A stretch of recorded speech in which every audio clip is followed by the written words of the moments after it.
How could it be that sometimes when you have incredible ideas and great plans and you start putting them into action, they fall apart, fizzle out, and nothing happens? Could it be that you are planning from your head instead of being connected to your heart?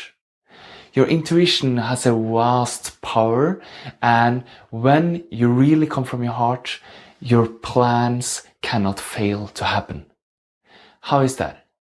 The thing is, when we're planning from the head, we're trying to plan from something we need, where we feel a little bit of lack, and we're coming basically from fear most of the time.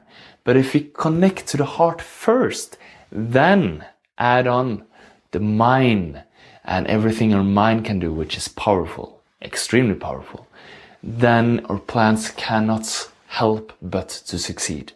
In this video that follows from a seminar in Bali, I'm gonna show you how you can root yourself in yourself, get connected to yourself and your intuition when making plans, so your plans will blossom into reality.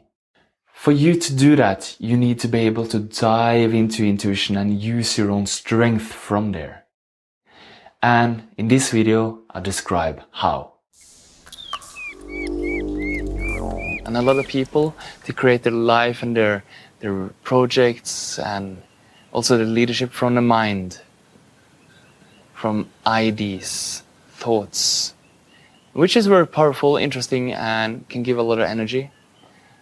But it might be that we then create projects that sounds appealing and fresh ideas, and we really feel like this is a good one, and we go for it, and we end up doing a lot, which doesn't actually fulfill our deepest longings. So midway or almost at the end of the project, we're about to quit, because it doesn't feel right anymore. That's when we came from an idea which was not rooted in our heart. Good practice to have in your life, to go into that space in yourself and ask yourself for guidance. And that's when we're using our intuition consciously. And it might come to you in different, your intuitive answers might come to you in different forms, like pictures, visuals, like audio. You hear inside, kind of, it's not the ordinary hearing, it's like a intuitive sensory perception. You hear it inside, like a clear voice. You can also have that's clairvoyance, you see clearly, clear audio. You can have clear knowing, you just know. A lot of men say that, oh, women have intuition, but a lot of them has this knowing. It's very masculine, to just know. It's full of understanding and wisdom. I can just trust my intuition to get the right answers. And the right answers might not look that right in the beginning, because my logical reasoning doesn't think that it makes sense. It's trying to avoid me from listening to it. But that's because the intuition is more connected to our pure heart, to what we really long for, our deepest needs. And it might give us impulses that brings us in a direction which is fulfilling in a deeper way, in a bigger perspective. Focusing your attention. This is how you can use intuition. It's like diving. If you want to, before you dive, if you want to see down in the water, it needs to be clear.